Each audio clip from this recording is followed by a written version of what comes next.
자, 오늘은 원자의 구조와 원소의 기원에 대해서 배웁니다. 원자를 구성하는 입자, 제일 처음 발견한 게 전자입니다. 음극선, 진공관에 낮은 압력의 기체를 넣고 높은 전압을 걸어줄 때 마이너스 극에서 플러스 극도로 빛을 내며 흐르는 선을 음극선이라고 해요. 어떻게 실험했냐면 플러스 극에다가 구멍을 뚫어놨어. 그 다음에 고전압을 걸어줘. 그랬더니 뭔가 마이너스 극에서 튀어나와서 플러스 극 구멍을 뚫고 지나가서 형광 스크린에 뭔가 맺히는 게 발견된 거야. 자, 이게 톰슨의 음극선 실험이야. 이걸 통해서 전자를 발견하게 되는데 음극선이 마이너스 전하를 띤 입자의 흐름인 것을 알아내고 전자라고 명명했어. 음극선 실험 보자. 자, 음극선이 흐르는 데다가 물체를 놨더니 그림자가 생겼어. 아, 음극선은 직진한다. 바람갭을 놨더니 회전해. 아, 질량을 가진 입자다. 전기장이나 자기장을 걸었더니 음극선이 휘어져. 자, 플러스 극주로 휘어지네. 그래서 음극선이 마이너스 전하를 가진 입자라는 게 확인돼. 그래서 음극선의 특징은 직진한다, 질량이 있다, 마이너스 전하를 띄고 있다, 이렇게 된다. 자, 톰슨은 음극선이 자기장이 휘어지는 사실을 이용해서 전자 질량에 대한 전하량 비례를 구합니다. 그리고 이것이 일정하다는 걸 발견해요. 이걸 톰슨이 발견했습니다. 그리고 전자는 다양한 금속 정도로부터 발생되는 걸 알아냈어. 그래서 전자는 모든 원자를 구성하는 기본 입자라는 게 확인되게 됩니다. 자, 현재는 원자를 알아냈는데 원자의 구조가 핵과 전자로 구성되어 있고 핵은 다시 양성자와 중성자로 구성되어 있고 양성자는 플러스 하나 띄고 있고 중성자는 아무 하나 띄고 있지 않고 전자는 마이너스 하나 띄고 있다는 게 밝혀졌어. 그러면 제일 먼저 발견된 건 전자야. 두 번째 핵의 존재가 발견되고 세 번째 양성자의 존재가 발견되고 네 번째 중성자의 존재가 발견된 거야. 그리고 핵이 대부분의 질량을 차지한다 라고 밝혀진 거지. 전자 전하량과 질량, 전자의 전하량이 마이너스 1.6 곱하기 10-19승 쿨론이라는 걸 밀리컨이 대전된 기름방을 이용해 측정했어. 자, 그러면 요걸 밀리컨이 알아낸 거야. 그러다 보니까 질량을 알 수 있네. 전자의 질량을. 그래서 톰슨이 구한 전자 질량에 대한 전하량 비와 밀리컨이 구한 전자 전하량으로 계산하게 되는데 요 비가 일정하다는 거, 질량과 전하량 비가 일정하다는 걸 자, 톰슨이 알아냈고 얘를 밀리컨이 알아내서 질량에 대해서 정리하니까 질량이 이렇게 나온 거야. 이 질량을 갖다가 수소 원자의 질량과 비교해 봤더니 수소 원자 질량의 1837분의 1 아주 질량이 작은 입자라는 게 밝혀졌어. 그래서 전자는 매우 가벼운 입자다. 그래서 톰슨이 원자 모형을 제시합니다. 음극선관 실험 결과를 바탕으로 플러스 전하가 고루 분포된 물질 속에 마이너스 전하를 띤 전자가 듬성듬성 박혀있는 푸딩 모형을 제시해. 컴포터가 팅팅팅 박혀있는 거야. 그래서 원자 전체에 양전하를 띠는 물질 사이에 컴포터처럼 전자가 틱틱틱 박혀있다. 이렇게 푸딩 모형을 제시한 거야. 이때 음극선관의 빛은 전자 자체가 빛을 내는 것이 아니라 진공관 안의 기체가 음극선의 에너지를 받아서 높은 에너지 상태가 됐다가 낮은 에너지 상태로 되면서 방출한 에너지가 빛의 형태로 나타난 것이다. 자, 그러다가 러더퍼드가 원자핵을 발견하게 됩니다. 알파 1차 산란 실험을 통해 원자는 대부분 빈 공간이고 원자 중심에 부피가 매우 작고 원자 질량의 대부분을 차지하는 플러스 전하를 띤 원자핵이 존재한다는 걸 밝혀냈어. 그래서 원자핵의 존재를 확인한 게 러더퍼드입니다. 자, 알파 입자라는 건요, 헬륨의 원자핵이야. 자, 헬륨 원자는 원자번호 2번이고 질량수가 4야. 그러니까 양성자가 2개 있고 질량수는 4고 중성자 2개, 그 다음에 전자 2개짜리인데 헬륨 원자핵은 양성자 2개, 중성자 2개가 떨어져 나온 거야. 이걸 알파 입자라고 불러. 그래서 이렇게 표시한다. 헬륨 2 플러스 전자 2개가 날아가서 그래. 헬륨 원자에 비해 헬륨 원자핵은 매우 작고요. 자, 실험은 어떻게 했는지 보자. 러더퍼드의 알파 입자 산란 실험. 얇은 금박 주위에 형광막을 설치했어. 금박을 굉장히 얇게 폈어. 금막을. 그 다음에 형광 스크린을 쭉 둘러놓은 거야. 그 다음에 납상자 안에 방사성 물질을 놨어. 이 방사성 물질에서 알파 입자가 휙 날아가는 거야. 자, 이 실험을 통해 예상은 자, 톰슨의 원자 모형에 근거해서 경로가 조금씩 휘어질 것이다. 근데 실험 결과 대부분 알파 입자가 다 통과해버려. 그냥 무사 통과한 거야. 그리고 극소수만 튕겨서 나온 거지. 극소수만. 또는 극소수만 경로가 휘어진 거야. 자, 이건 마치 무엇과 같냐면 상암 월드컵 경기장 안에 구슬이 하나 놓여져 있어. 근데 비가 내려. 자, 다 잔디밭 통과해. 이렇게 내려가. 근데 극소수 비입자가 튕겨서 나오거나 경로가 크게 휜 거지. 그러니까 원자 대부분이 다 빈 공간이고 원자핵이 아주 작게 있다는 뜻이야. 그걸 러더포드가 발견한 거야. 그래서 러더포드가 주장을 합니다. 대부분 알파 입자가 금속박을 통과했다는 뜻은 원자의 대부분은 빈 공간이야. 빈 공간, 빈 공간. 극소수 알파 입자가 휘거나 튕겨져 나왔다? 아, 중심부에 플러스 전할 띈 입자가. 왜냐면, 자, 이거 헬륨 원자핵 알파 입자가 플러스를 띄고 있어. 그런데 튕겨서 나왔잖아. 또는 경로가 크게 휘었잖아. 플러스를 띈 놈이 있었으니까 반발해서 튕겨져 나온 거라고. 그래서 플러스를 띈 입자가 좁은 공간에 모여 있다. 그래서 결론은 원자의 대부분은 빈 공간이다. 원자 중심에는 플러스를 띈 질량이 매우 큰 원자핵이 존재한다. 그래서 원자핵의 존재를 밝혀냅니다. 그래서 러더포드가 새로운 원자명을 제시해요. 자, 플러스 전하를 띤 원자핵이 중심에 있고 전자들이 그 주위를 돌고 있다. 이렇게 주장한 거야. 플러스를 띤 원자핵이 중앙에 위치되어 있고 그 주위를 마이너스를 띤 전자가 돌고 있는 원자명을 제안합니다. 이때 수소 이온 한번 보자. 수소는 양성자 하나, 전자 하나로 이루어져 있어. 그래서 원자 번호가 1번이지, 그지? 그런데 전자를 이뤄서 생성된 수소 이온은 결국 양성자 한 개야. 그래서 수소, 얘는 이렇게 그리고 양성자 하나, 전자 하나. 수소 이온은 그냥 양성자로 생각하면 돼.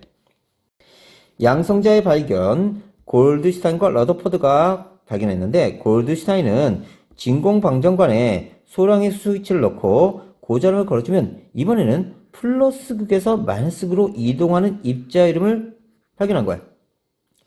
이걸 양극선이라고 명명했어.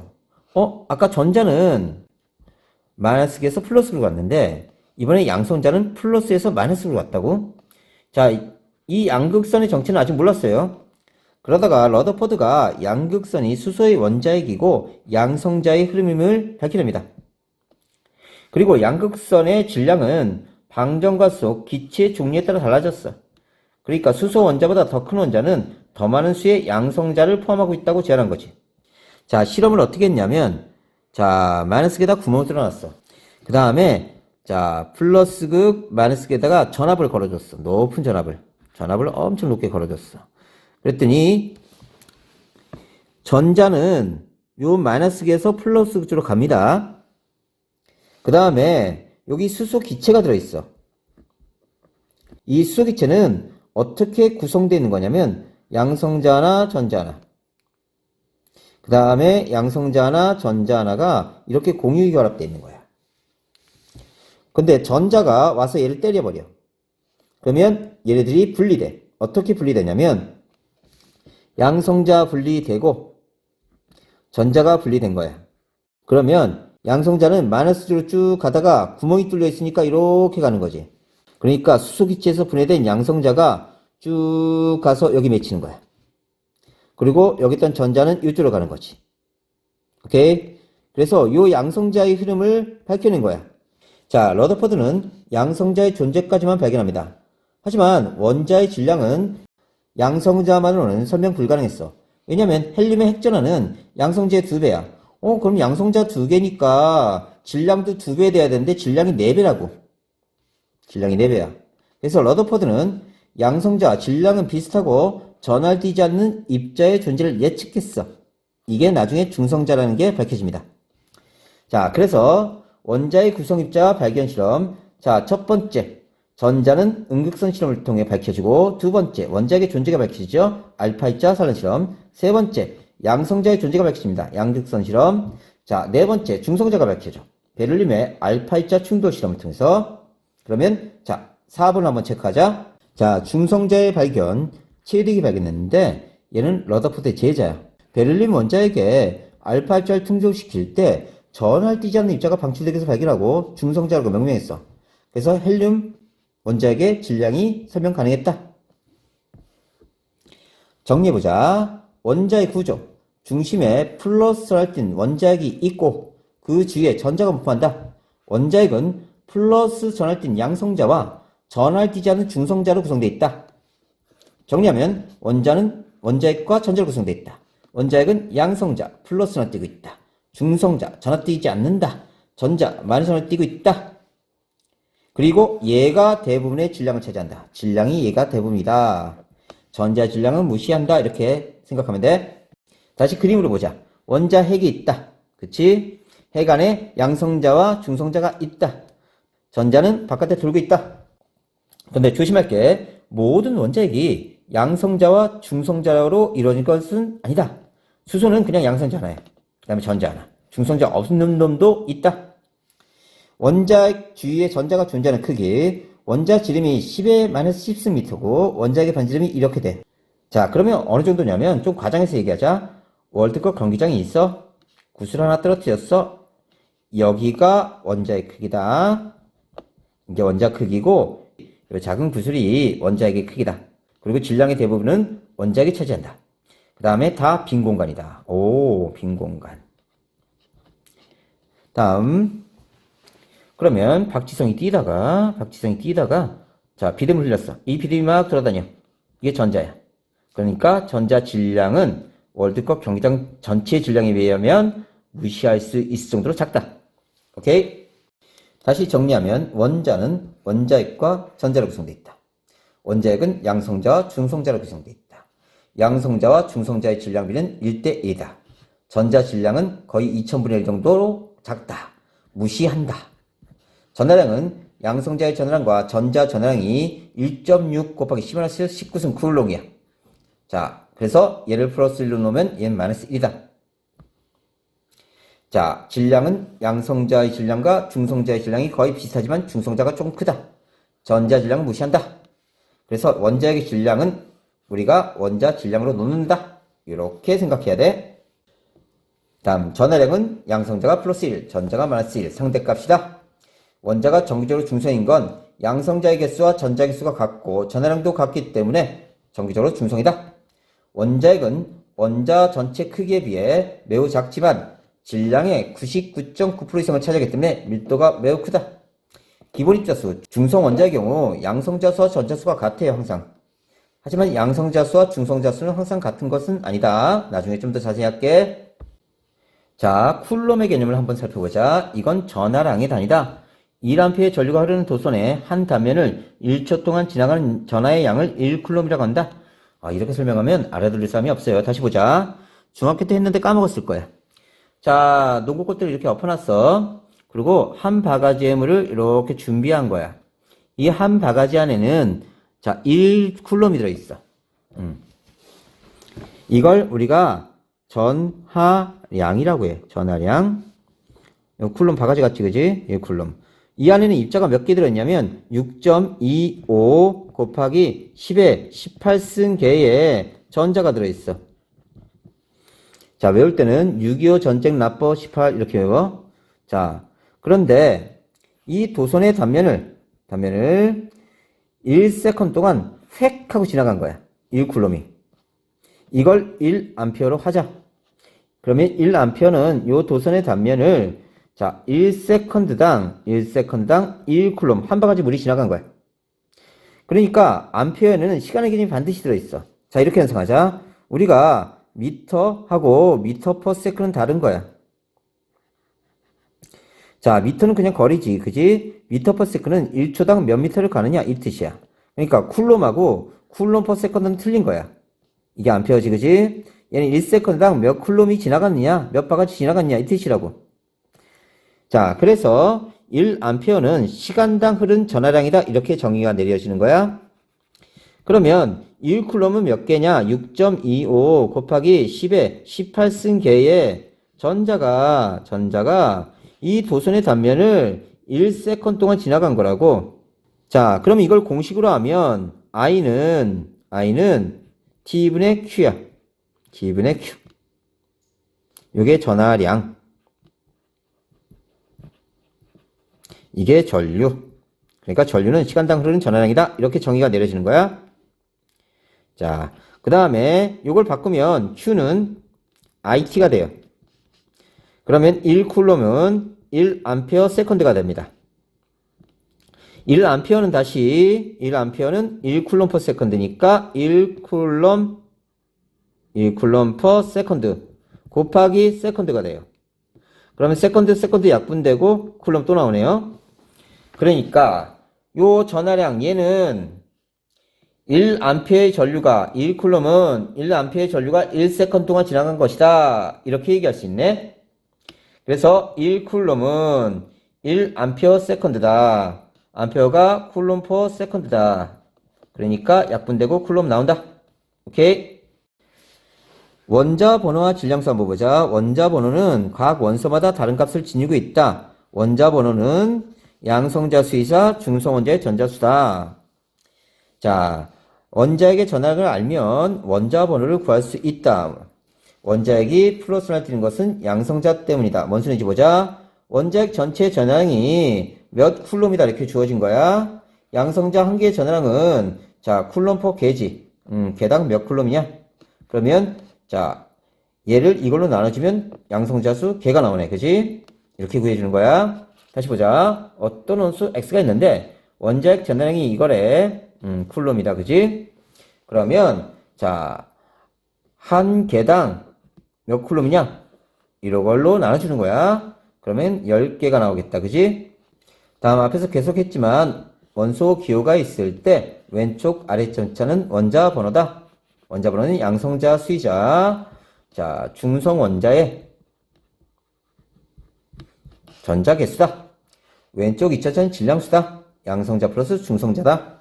질량수는 원자의 질량을 나타내는데 양성자 플러스 중성자를 합친 거예요. 질량수가 클수록 무거운 원자고요. 질량수는 양성자 플러스 중성자 수다. 전자 질량은 양성자, 중성자에 비해 무시할 수 있을 정도로 작으므로 원자의 질량은 양성자와 중성자 수로 결정합니다. 양성자와 중성자의 질량이 거의 비슷하고 양성자 수와 중성자 수를 합한 수로 편리하게 원자의 질량을 나타낸다. 기억해놓고 원자의 성질은 전자수에 따라 다른데 중성원자의 전자수는 양성자수와 같아. 그러니까 결국은 둘의 개수가 같으니까 양성자수가 원자의 성질을 결정한다. 선생님 귀찮게 왜 그래요? 전자수를 그냥 하면 되지 않나요? 근데 전자수는 화학 반응 과정에서 변할 수가 있어. 자, 전자는 왔다리 갔다리 해야지. 나오기도 하고 들어오기도 하고. 그래서 양성자수를 그 원소의 원자 번호를 결정해서 사용하게 된다. 다음 원자의 표시. 자, 원자 번호 왼쪽 아래 질량수 위. 너무 많이 봤지, 그지? 양성자 11개, 그지? 그 다음에 질량수가 23. 그러면 질량수는 양성자 플러스 중성자 수니까 양성자가 11개. 그러면 중성자가 12개. 이렇게 체크한다고. 그 다음에 평균 원자량을 쓴다, 우리. 기억해. 동위원소의 존재 비율을 고려한 원자량. 탄소가 98.9%니까 12 곱하기 100분의 98.9, 13 곱하기 이렇게 해주면 12.011 요걸 쓴다. 자, 다시 복습하자. 동위원소 원자번호 같다. 그러니까 양성자수가 같다. 근데 중성자수가 틀려서 질량수가 다른 원소를 동위원소로 간다. 원자번호는 같으므로 화학적 성질 같다. 질량이 다르기 때문에 물리적 성질. 녹는 점, 어는 점, 끓는 점, 밀도, 용해도가 틀리다. 기억해놔. 자, 양성자 개수 같다, 그지? 근데 중성자 수가 틀리다. 자, 양성자 수 같다, 그지? 중성자 개수가 틀리다. 그래서 질량수가 다르다. 이게 동위원소다. 오케이? 자, 이거 보자. A하고 B하고 C 양성자 수 같다. 이거 같은 원소야. 오케이? 자, 중성자 수가 틀리지, 얘. 이거 동위원소야.